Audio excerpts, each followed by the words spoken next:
Do you believe, so watching Steph in the Warriors, in the Warriors is the right way to phrase it after last night. Steph went for 52, 10, 8, and 5 with 12 threes versus Memphis.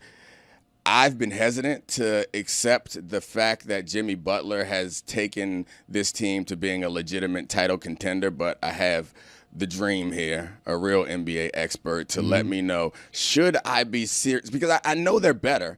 I know they're going to be a tough out, but I have a hard time convincing myself that they actually have a chance to win another title this year. Should I be should I change my opinion on that? They have a chance? Change your opinion if they have a chance? I mean, they obviously have a chance. I mean, I'm not talking about like a mathematical chance in the same way the Timberwolves have a chance of winning the championship. They have a legitimate chance, yes. Are there obstacles? Hell yes, there are obstacles in that way.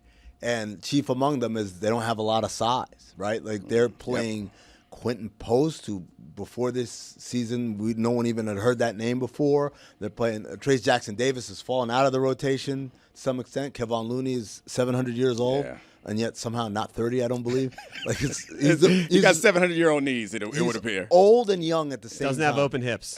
No. But although them hips close early. His hips close early. They're not 24 hours. Then you got Draymond and Jimmy Butler playing undersized pretty much, which they're all tough and they bring something to the table. But at some point, you run into someone who's just big, and when you look at the Western Conference, that's it. Whether it's Jokic or Chet Holmgren and Isaiah Hartenstein. Or even someone like Şengün, right? Like you're gonna have problems. You're gonna have to see one of those guys on the ascent, maybe even multiple.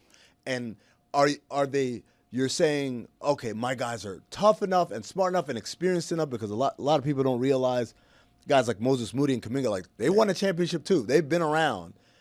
I don't know. I don't know enough to say, oh, no, you're nuts. Right. But also not like, yeah, man, put it all on the Warriors. So one of the things about the NBA that people complain about is how the style of play has become a bit homogenous. But I can say when you look at the Western Conference, it does feel like there's some like eclectic roster constructions that is kind of interesting to see those things clash, like from what the Timberwolves have to the Warriors. Like, is there a chance that the Warriors could small ball their way past some of these teams? Because, like, that is always the hang up for the Warriors, or excuse me, not for the Warriors, for the Timberwolves or for a Gobert-centered team is like, is he going to get taken off the floor? The Thunder, I guess, like Chet can run well enough, and they're so damn deep, man. The Thunder is the perfect team. It's like you talk about. You're right. There are a bunch of like every team I look at in the West, like what about this? What about that? Look at the Thunder. I'm like, nah, y'all got it, man. Like I have no notes. I mean, the criticism, I guess, that I've heard about the Thunder, and you could let me know if this is accurate or not, is very reliant on one specific player who is also very reliant on the referees blowing the whistle in certain situations, right? I wouldn't say he's reliant. I think he plays a way that makes it very hard to guard him. Right? And either you're going to give up a shot that you don't feel comfortable giving up, or you're going to foul, right?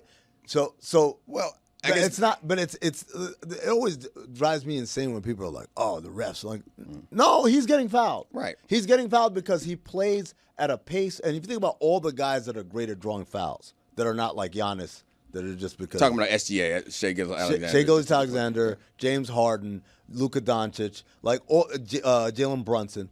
What do all those guys have in common? They're not like you. One would think, oh, the guy that's blazingly quick and jumping over everybody, that's the guy that everyone fouls. Like, no, it's the guy that makes you play down at their pace. Yeah. They know how to slow it down and stop and speed up in small windows, and that's what gets unruly defenders off balance and makes them foul. But like, to me, it's not like, watch me fool the refs one more time. No, he's getting fouled.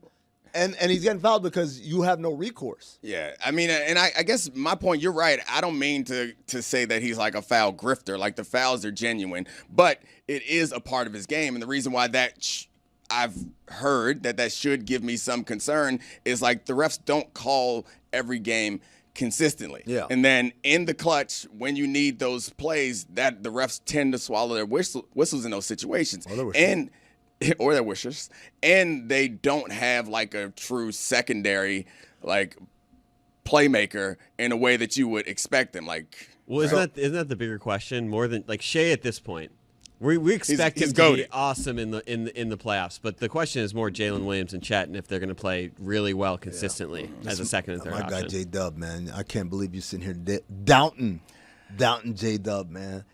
Look.